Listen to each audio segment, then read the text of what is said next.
In the interview, the way that we talk about it is very attractive.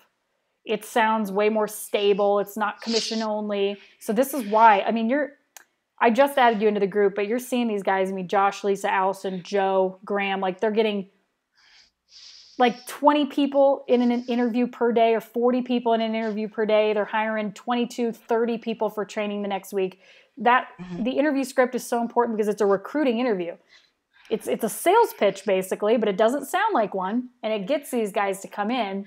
And a huge component is how we talk about pay, because that's the number one thing that people give a shit about. Sorry for swearing, I talk to roofers all day.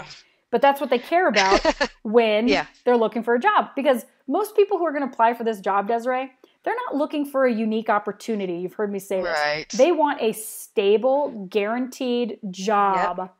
So if that's what they want, that's what we're going to give them. We're giving them the same sales position, but it doesn't sound like it. Yep, got it. So, yeah. It's all in how it's presented. Exactly. It's positioning.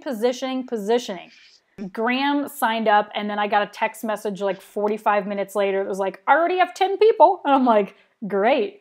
Josh Friedman, Josh is killing it right now. So I can't remember what state. He might work in Texas. So if you think you're in an inundated market, he's in Texas.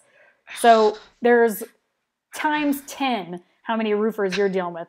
So Josh for Monday, Josh had 40 people scheduled for interviews. So he had 2 groups of 20. And that's another, I'm going to show you how to do group interviews in that program. 2 groups of 20. He hired, I'm looking at my text here, hold on. I think he hired 12 people from the first round and like 5 people from the second round, because he had a great show for round 1. He had an 18 out of 20 show for round 1. And then maybe only like, I don't remember what he said, 6 or 7 out of 20 for the second one. That happens sometimes. It's just kind of the nature of the beast. But now today he just texted me and he goes, I just finished my 12 o'clock interview. My hiring is so gender and racially diverse. Everyone is clean cut, sharp as tacks. I love it. Also just hired a public adjuster who came in for an interview. I'll ultimately bump up to a manager once he learns a position, blah, blah, blah, blah, blah, blah, blah. And then he said, tonight I have 20 people scheduled for my 5 o'clock interview. So he's basically been able to interview or schedule 80 people for interviews since Monday. So like 4 or 5 days.